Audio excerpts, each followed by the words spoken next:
Hello বন্ধুরা, তোমরা সবাই কি করছো?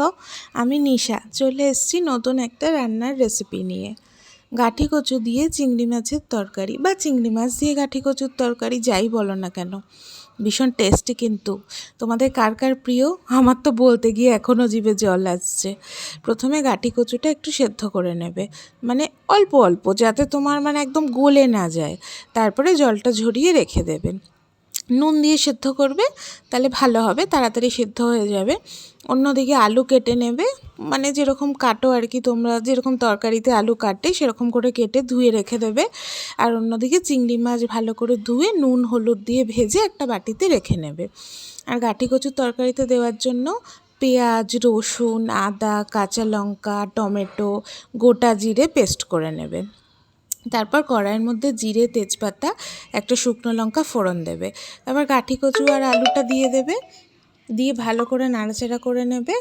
একটু নাড়াচাড়া করে তার মধ্যে মশলাটা দিয়ে দেবে, এবং তার মধ্যে তোমার পরিমাণ মতো মিষ্টি, নুন, হলুদ দিয়ে দিলে একটু কাশ্মীরি লঙ্কার গুঁড়ো দিতে পারো, কালারটা খুব ভালো আসবে। তাহলে দিয়ে ভালো করে কষাবে যতক্ষণ না তেল ছাড়ছে, ভালো করে কষিয়ে নেবে। তারপরে পরিমাণ মতো মিক্সি ধুয়ে জল দিয়ে ঢাকা চাপা দিয়ে দেবে, যেটুকু তোমরা ঝোল খাবে সেরকম জল দিয়ে নেবে, দিয়ে ঢাকা চাপা দিয়ে দেবে। ঢাকা চাপা দেওয়ার আগে মনে করে কিন্তু ভাজা চিংড়ি মাছগুলো দিতে ভুলো না একদম।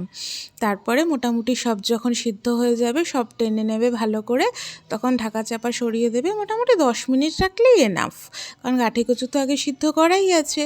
তারপর ঢাকা চাপা সরিয়ে দিলে আমাদের একদম রেডি চিংড়ি মাছ দিয়ে গাঠি কচুর তরকারি। কেমন লাগলো তোমাদের জানিও কিন্তু কমেন্ট করে। প্লিজ সাবস্ক্রাইব না করে যেও না বন্ধুরা, প্লিজ সাবস্ক্রাইব করে আমার পাশে থেকো, তোমাদের সাবস্ক্রাইব আমার খুব প্রয়োজন।